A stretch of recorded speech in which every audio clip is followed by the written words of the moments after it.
about the chemistry of the empirical formula. The equation is already displayed to you, and I'm just going to read the equation first and we proceed.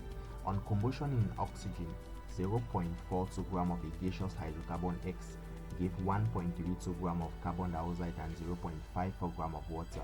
A. What is the empirical formula of X? B.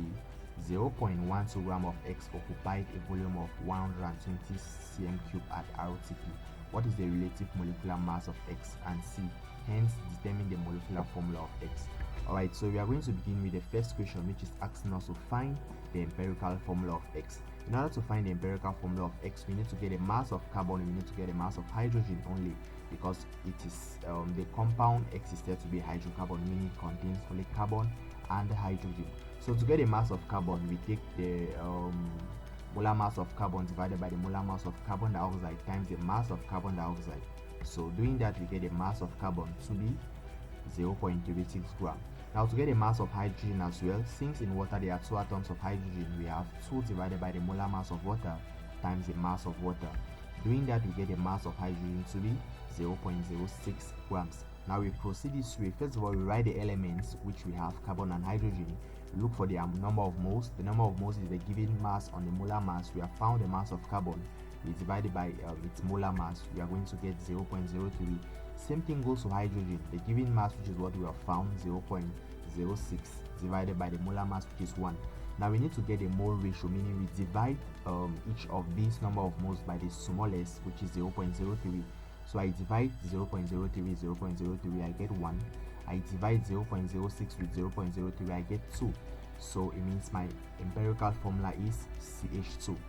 Alright, question B is asking us to find the relative molecular mass of X. So this is how we are going to proceed. 0.12 gram of my hydrocarbon occupied 120 cm3 at RTP. So I'm going to find the volume that was occupied by 0.42 gram of my hydrocarbon, as because that was the mass of the hydrocarbon that was given. So doing the manipulations, we get 420 cm3. Now what do we know at RTP, which is room temperature and pressure? 1 mole of any gaseous hydrocarbon or of any gas occupies a volume of 24,000 cm3 or 24 cm3. It means that the number of moles of X, which is the mass 0.42 divided by the molar mass, which is my relative molecular mass I'm looking for, will occupy a volume of 420 cm3 since I calculated it before. So with that, I can cross multiply and I get my relative molecular mass to be 24. Remember, the relative molecular mass has no unit. Alright, the last part is asking us to determine the molecular formula of X. Now our molecular mass of our empirical formula times n just gives us the the molecular mass of X, which we found before. So for carbon is 12, for hydrogen is 2. You add the 2, you have 14, but there are n of them, so you have 14n to be equal to 24. We divide both sides by 14 and we get an approximate value of n to be 2.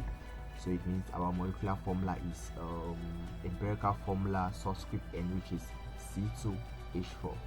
Alright, thanks for watching and see you in the next video.